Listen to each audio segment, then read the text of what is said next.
Welcome everyone to the I Want a PhD or Do I program. My name is Roni Rufian, one of the career engagement educators. We are here this evening to listen to a wonderful panel of UCLA PhD candidates who will be talking to us this evening about their research, their path to getting into graduate school, and any advice and feedback that they may have for you.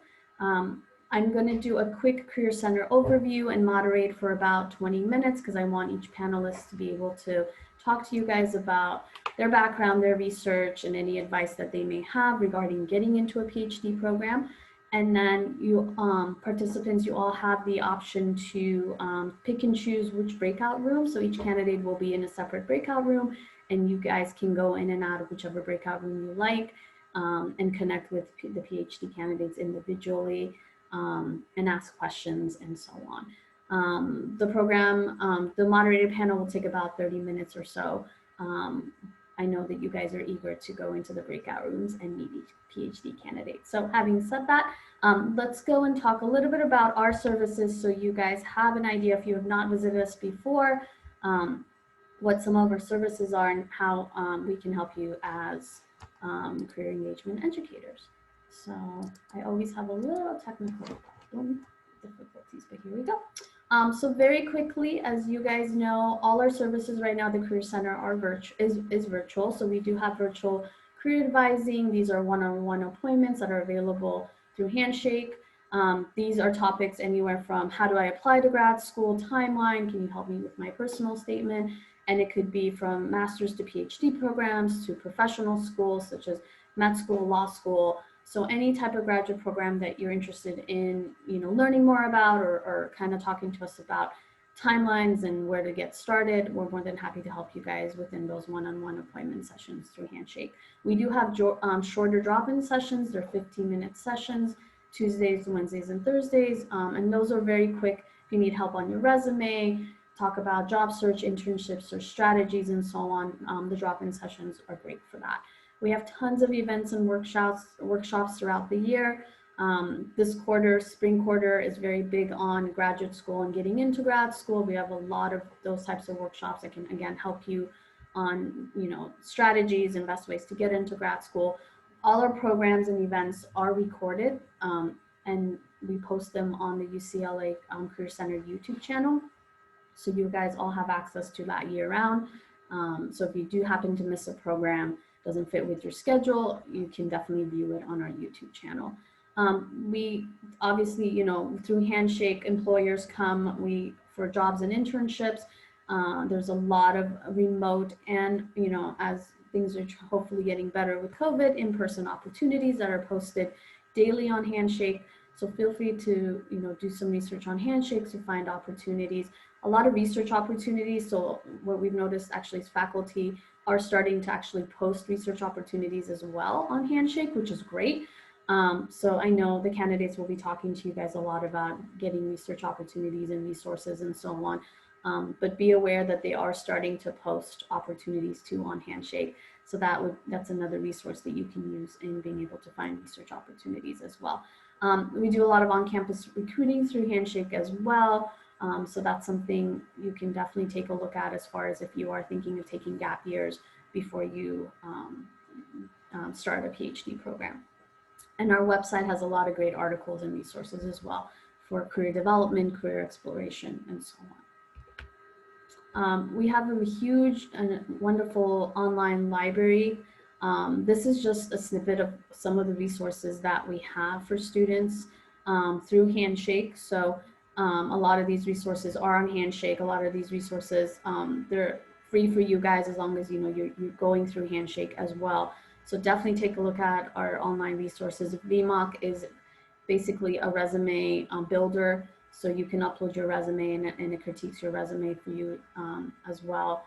Interview Stream if you need help with interviewing online and you're having a hard time maybe setting up that appointment with a counselor, you're more than welcome to use that. So take a look at our online resources as well. So, and then on the same line, for those of you who are seniors and you're graduating, just so that you know what happens with your access to our services, you do have access to work with a counselor with one of us up to 3 months after you graduate. So if you're graduating in June, we can work with you through the end of September. Unfortunately, beyond that, the only access you have is Handshake.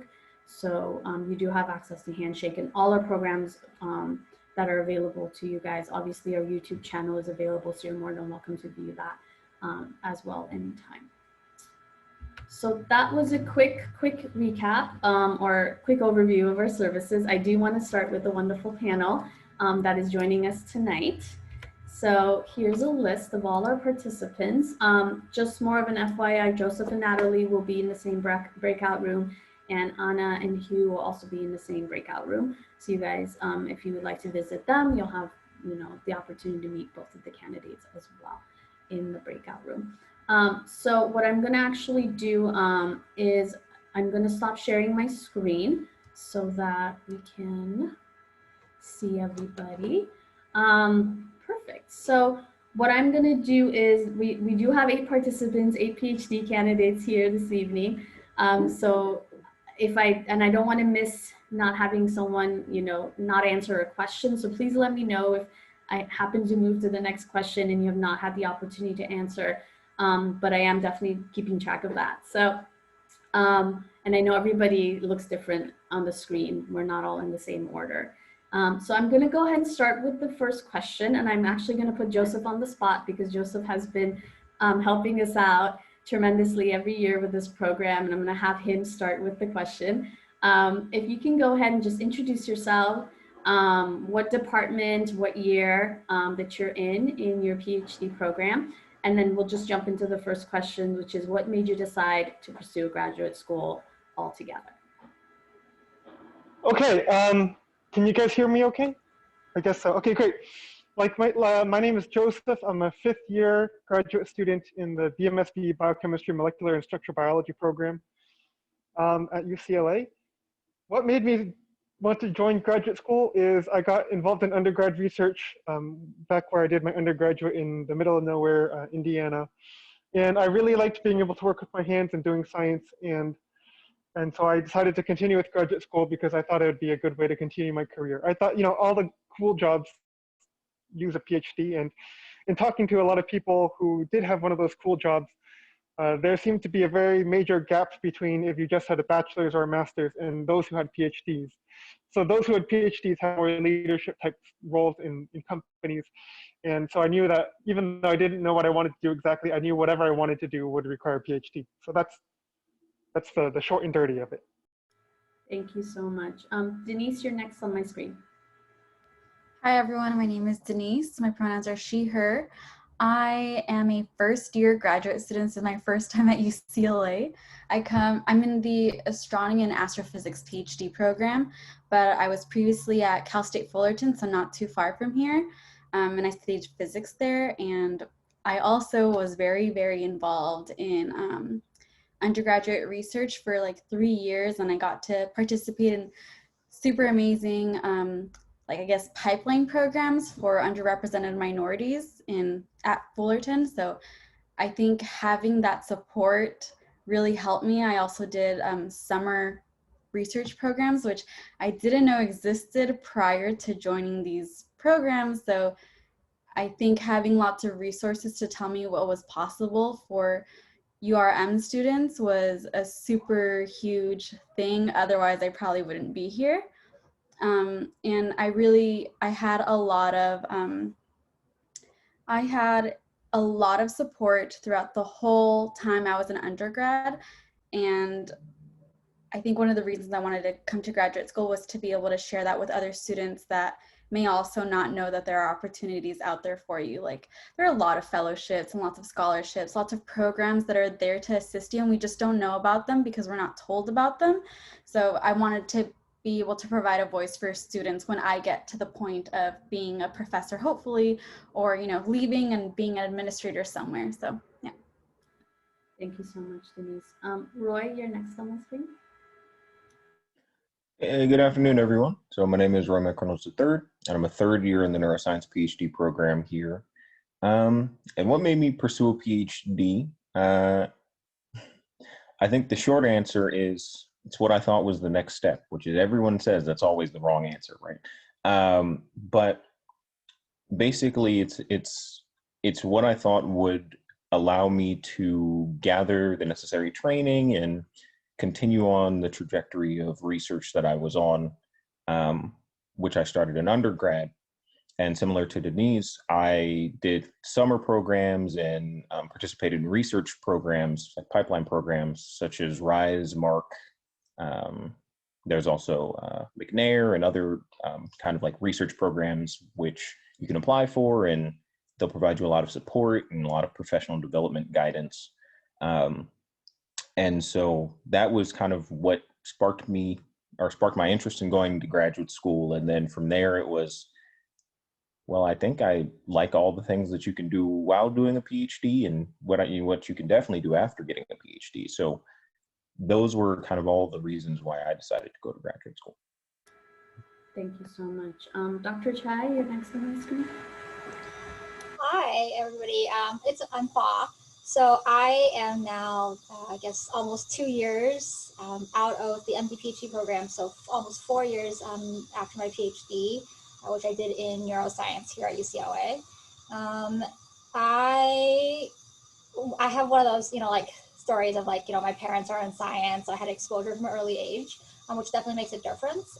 I was able to get into just baby science, as I call it, as a high school student, which I think sparked my interest. And then I, similar to a lot of what you heard so far, did a lot of summer programs that I had learned about through my undergrad at Amherst for further research exposure. And then I ended up doing 2 years of research after undergrad to sort of really figure things out and make sure I want to commit to doing a career which I could be potentially in the lab, most of the time. And that we can talk a little bit later about the sort of MD, PhD versus PhD talk for those who are interested. And then ended up eventually deciding that I was interested enough in medicine back then to do the MD, PhD instead of the PhD path. And then kind of chugged along, and now I am a psychiatry resident in my second year, and I am in the research track in the residency program, which means I get protected time to do research, which I'm actually currently in the middle of. Thank you so much. Hannaneh? Hi, everyone, and good evening. And so my name is Hannaneh Hojaiji, and I'm a third-year MS PhD student here at UCLA. I did my undergrad here at UCLA also as an electrical engineer. And then I continued to do also my master's and PhD here as an electrical engineer, but in the route of circuits and embedded systems. Basically, my love for all the graduate school path and doing PhD was because when I was doing my undergrad, I figured this is just not enough. And this is not enough for me to create the world that I want, always be the frontier of creating all the new technology, the new wearables, the new biomedical applications. And so for that matter, as a part of my research, I'm focused on making wearable biomedical devices. And I have to say, the skin-like biomedical devices, basically providing all of the readings about your health status, all autonomously through electronics, so then your doctors get a more in-depth understanding of your health, your habits, and your diurnal profiles of your daily activities. For that matter, I thought this would be just a prime time for me to get into the depths of research, creating new paths, creating new aspects of the science that can help me bring the science of electrical engineering along into the world of biomedical and biomedicine. So that was why I stepped into the PhD program. Thank you very much. We also have our next PhD MD candidate as well, Anna. Hi, everyone. I'm Anya. I am currently a 5th year PhD student in the Department of Biological Chemistry here at UCLA. As was mentioned, that means I've already gone through 2 years of medical school. I'm hoping to wrap up my PhD rather soon and go back to 2 more years of medical school. And then the reason I really ended up joining a PhD program or making the decision to do a combined physician-scientist training stemmed largely from 2 years of research that I also did after college full-time at the NIH, because that kind of gave me a much better window into the academic world, and also taught me the impact that it could make, not just in terms of addressing the questions that were already arising from my clinical experiences and my other research experiences, but also felt like the best way that I could make an impact in the future. Thank you very much. Natalie? Hi, everyone. Sorry, Joseph and I are actually working in lab because we're still working on shifts here, but my name is Natalie Schibrowsky. I'm a fourth year. I don't feel like a fourth year. I feel like I lost a year somewhere, but I'm a fourth year PhD student in the Biochemistry, Molecular and Structural Biology program, aka BMSB program. I did my undergraduate at the University of Nevada, Las Vegas. I was born and raised in Las Vegas, and I love my city that I'm from. I actually always knew I was going to go to grad school. It was just a matter of where. My dad is also a professor, and I said I would never follow in his footsteps, and here I am wanting to be a professor myself in the future. But my whole journey through all of academia has really taught me a lot of different things. And one of the things I really wanted to make sure I learned a ton of was learning from a lot of different disciplines, how to integrate those, along with how to provide that opportunity to other students that I never knew existed, even when I was doing my undergrad. And I had pretty much grown up on a college campus just by proxy. So after going to the University of Nevada, Las Vegas, which is one of and used to be the most diverse university in the nation, I went on to do a master's of chemical science and biological chemistry at the University of Pennsylvania, and I ended up here right after that. So I did do a separate terminal master's, and my goal for wanting to do be in these grad programs is that you learn so much from these people, and I hope that I can also begin to do that with undergraduates and be the mentor that I had at the same time. So that's kind of been my goal, along with trying to expand the underrepresented minorities and groups that aren't necessarily aware of these opportunities, since I am a half Black, a mixed person, so half Black and half white. And I also have a disability. So I would really like to help expand and broaden those opportunities to those groups as well. So that's kind of my goal right now. My end goal would like to be a professor and a PI or research professor as well, so providing that opportunity to more students as well. Thank you so much. And again, we definitely appreciate watching you and Joseph in the lab as you are helping out our students as well. So it means a lot to us. And then last but not least, Yufi.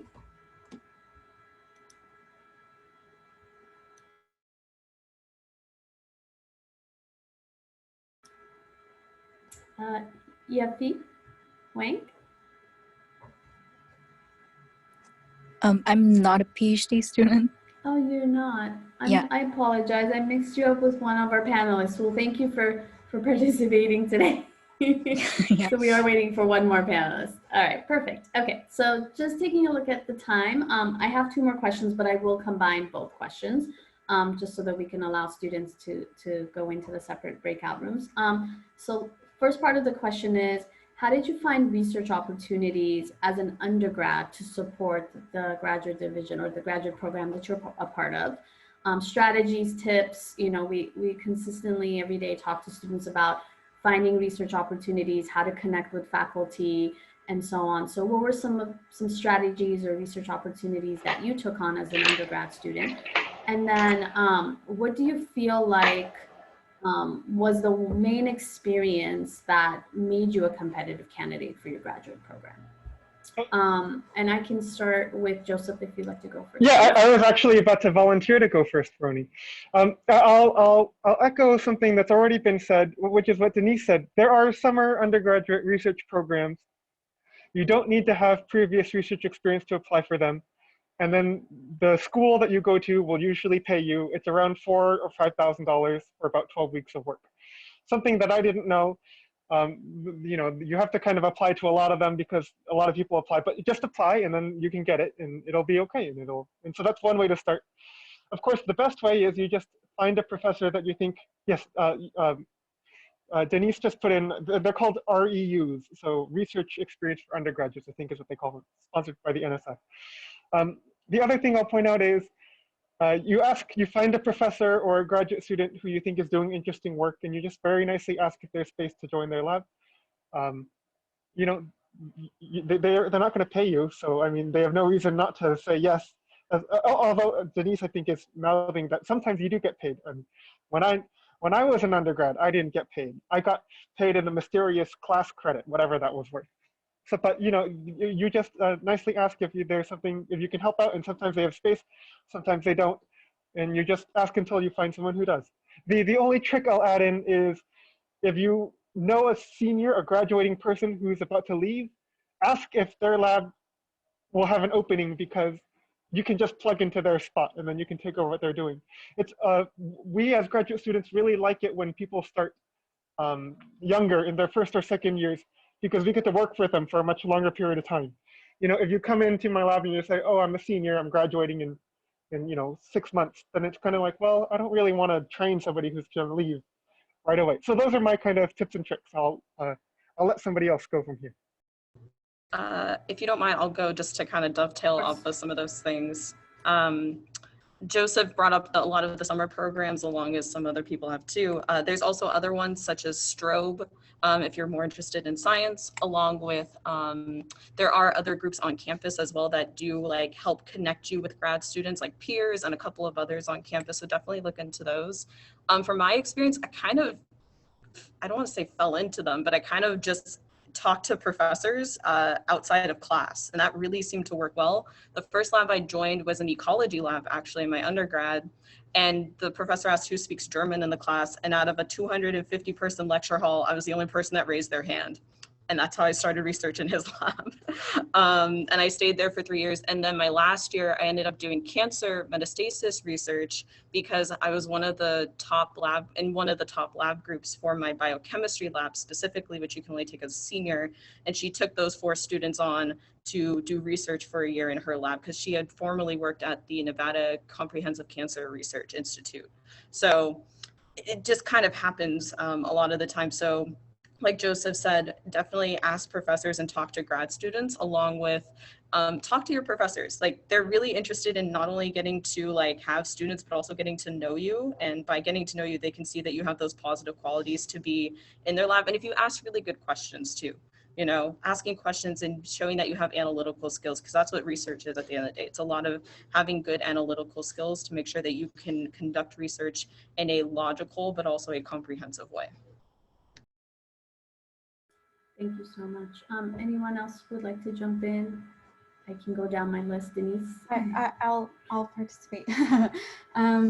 So yeah, I got kind of lucky. Fullerton had a 120 faculty, staff, undergrad, grad physics program. So everyone knew everyone. So when I knew someone was leaving, another person said, hey, people are going to graduate, join this group. I joined it, and that's how I got started. That's not how it's going to be at UCLA, I don't think, because UCLA is huge. So the cold called emails, that's going to, participating in class, that's going to be your best bet.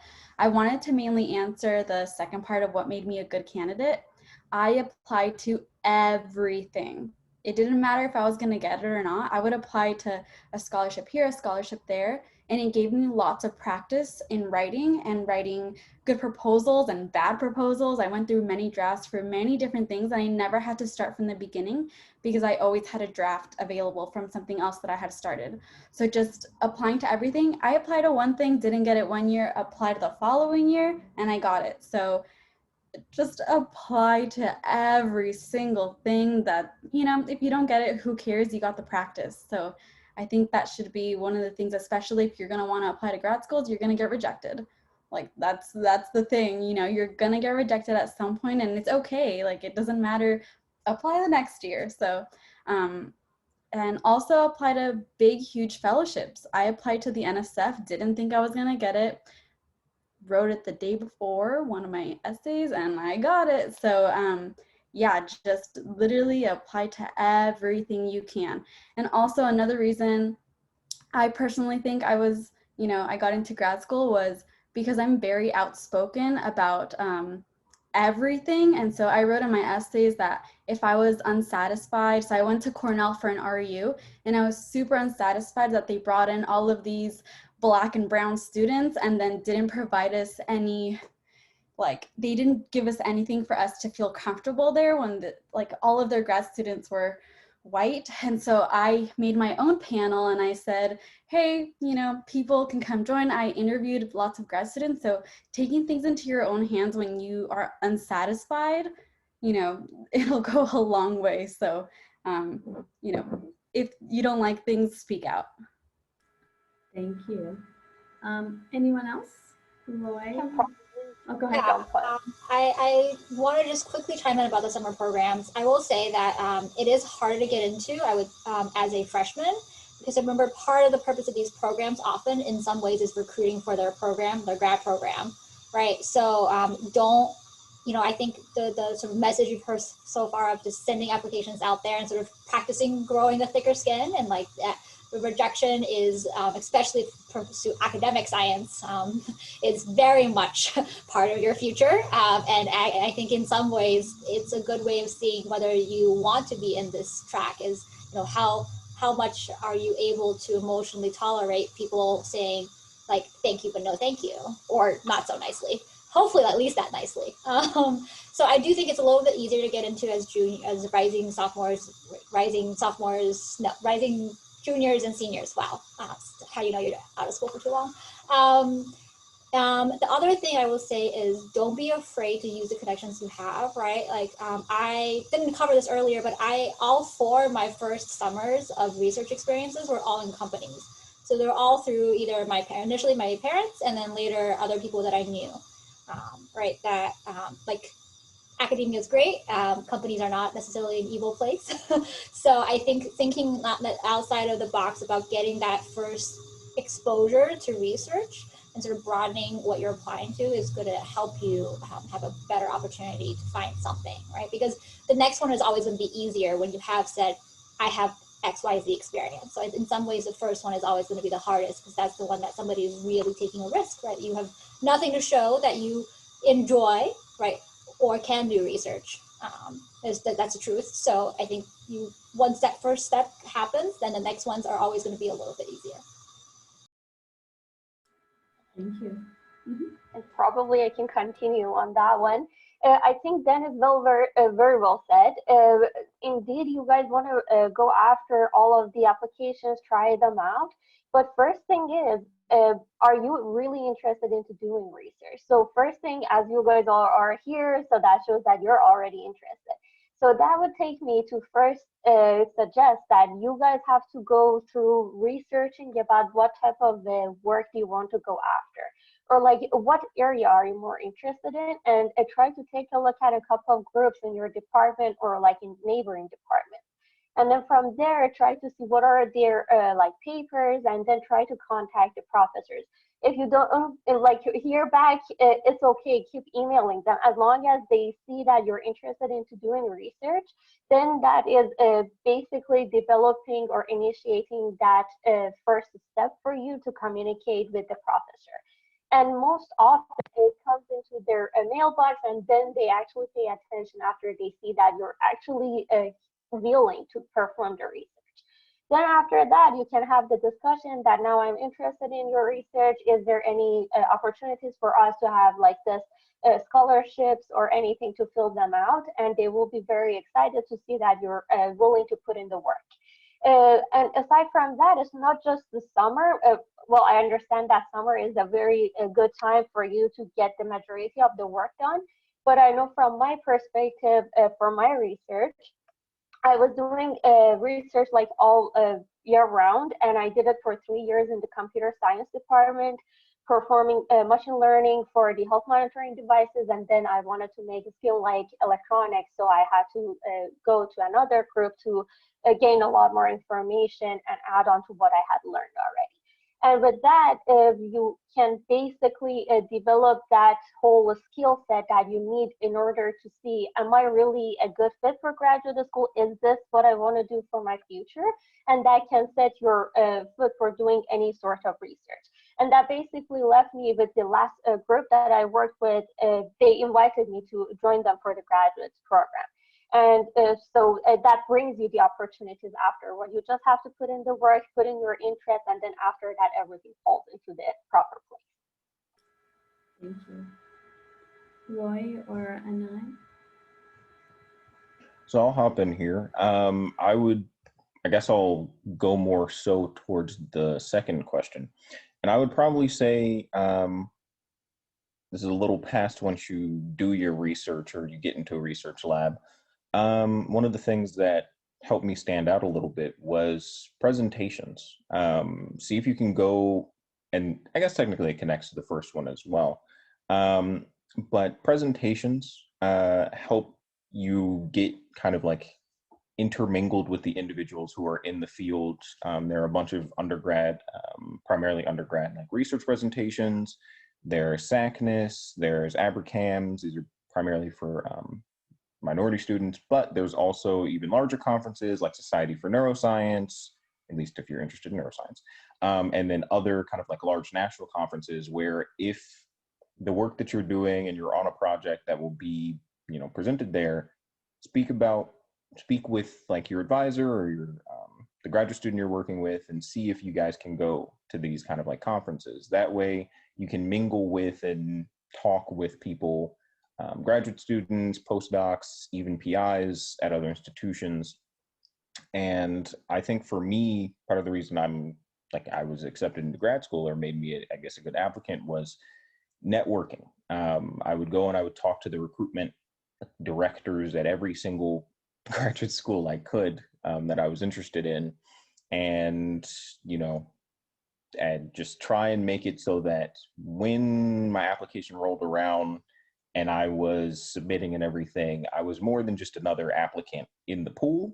I was a face, I had a name, I had a personality, I had, you know, met them, and emailing them right before, emailing them kind of like right before or right after I'd submitted, and just being like, hey, it's me, you met me. I'm applying for your graduate program, and fingers crossed. And like even just something as simple as that is one of those things where when the committee goes through the pool of applicants, that person may have some type of input. And if they say, well, we're on the fence about this student, or what do you know about them? Then they'll be the person in the room to say, oh, I met them at a conference, they seem great, invite them for an interview or something along those lines. So.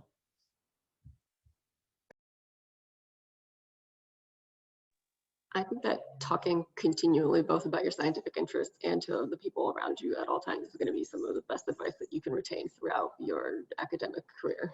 That's how a lot of the opportunities present themselves. That's how you continue to learn.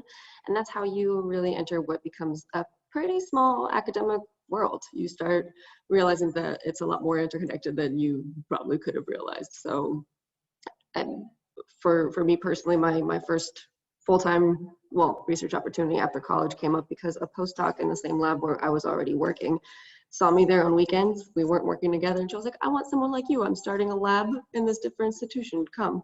So you never really know where these things are going to happen, when they're going to happen, but just being continuously open, showing that you're there to learn, bothering everybody all around you with all the questions. I think that's been some of the most impactful experiences, has led to some of the most impactful experiences I've had.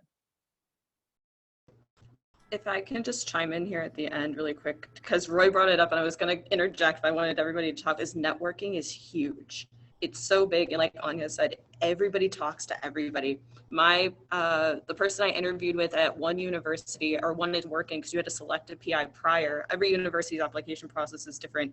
You have to select that PI, they interview and decide if you should be admitted because you're going to be working under them. There's no rotations for that institution. They actually talked to my former PI at a conference, and my former PI was gushing about me apparently, and they already had decided to like take me in before they even interviewed me because of that interaction, not even interviewing me. So networking is huge. The other thing that's really important, I think that made me a really strong applicant, and I say this to a lot of undergrads who are looking to beef up their resume CVs, is make sure everything that's on your resume or CV you can speak to as something that is valuable to you. So there's lots of things that you can put on your resumes. I'm sure there are a couple of organizations that I probably even joined as lines on my resume, but you need to be able to speak to them as some type of an experience that you actually took something away from that. And I think that was one of the things that made me a really strong candidate, is I had a 3 or 4 page CV, but I could speak to every little thing I did on that CV. And that was huge for when I interviewed, because they're like, how did you do all this? I'm like, I took the time and I invested it, and I found value in those things that I did, whether it was the business stuff, because I got a minor in business, or the science stuff I was involved in, even the extracurricular stuff. So that's a really big thing too. Thank you so much. This is all amazing, great advice to hear from you guys, especially with networking, because we definitely encourage students who are thinking of going obviously into industry to network with recruiters and so on, but the importance of networking with faculty and so on at the institutions that you're thinking about even. So that's really great advice. I do want to continue. I want to end the program at this point, but I do want to ask, I know there's a couple questions. There's one question in the chat to see if maybe that question can be answered, or to open it up to our participants to see if anyone has a general question that they can ask, or if you feel like your question is more specific and targeted towards one of the candidates, then you can definitely ask that question in the breakout room. But are there any questions from the audience, or if the PhD candidates, anyone would like to answer the question in the chat about the student who asked, I'm a neuroscience major and more interested in clinical research than working in a wet lab. Are there PhD programs that would be strictly clinical or mostly clinical research, or would I not be able to have that choice when looking into programs? So again, is anyone would like to answer that question? Or I don't know if Roy, that's something that the student, you can address it with them in the breakout room, or anyone else, feel free at this point. I can talk about it a little bit. I'm actually doing very basic science. I plan to stay that way. But having plenty of MD PhDs ended up switching or were doing clinical research. So I will say that I think in like the life science sector, a lot of people are going in for what I would call very traditional wet lab, sort of cellular, molecular kind of, or animal work.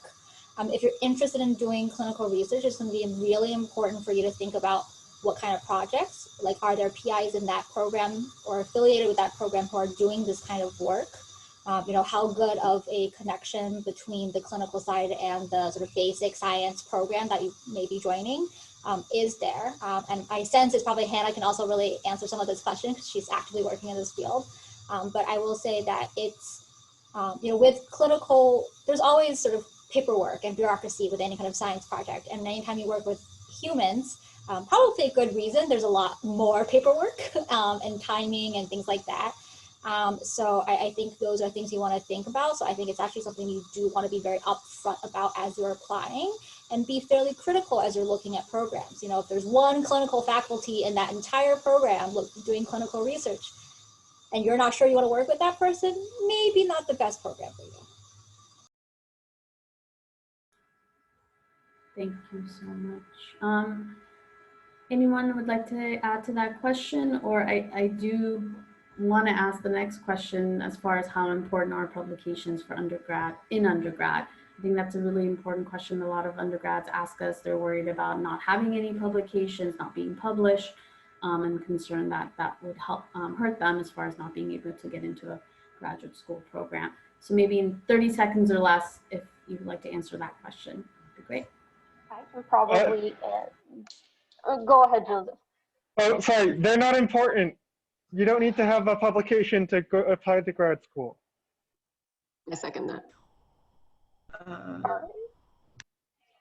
Mostly, but for engineering especially, what I've seen from experience and what I see from my lab recruiting people and from the other labs, publications help your case, but they're not mandatory. So I did come in with publications, and I had a case that I am capable of having this vision, and I'm capable of putting together analysis and research work and clinical data. But aside from that, it brings you into connection with other professors, so they can see you as a person in the field rather than now this is your skill set, so what will you be doing in the future. But if you don't have it, that's completely fine. And you just have to amp up with talking about how are you interested in the work, showing your interest, talking about your skills. And if you have any, like, let's say, projects that you have worked on in your undergrad work or classes, that's equivalently very good. And that basically tells them what is your work ethics, because at the end of the day, if they're supporting you, they want to make sure that you are putting in the time, you're putting in the effort to take their research further. So that would be it. I want to quickly add that in most REUs, you're going to have to write a report That's kind of a publication. They're gonna post it somewhere and you can link that, and it's your work, so you should know. And someone wrote that if you can't speak on a publication, don't put it. I was on a publication, I had no idea. I just put it there and no one asked me, so I got away with it. Thank you very much. And some of the panelists, thank you again, you guys. It's amazing how you guys, are using the chat and answering students' questions and so on. So definitely appreciate that. I do want to end the moderated session at this point because I do want to allow our students to go into the breakout rooms. I know they have specific questions to ask each panelist. So thank you again for being here this evening and joining our I Want a PhD or Do I program. I'm going to stop the recording.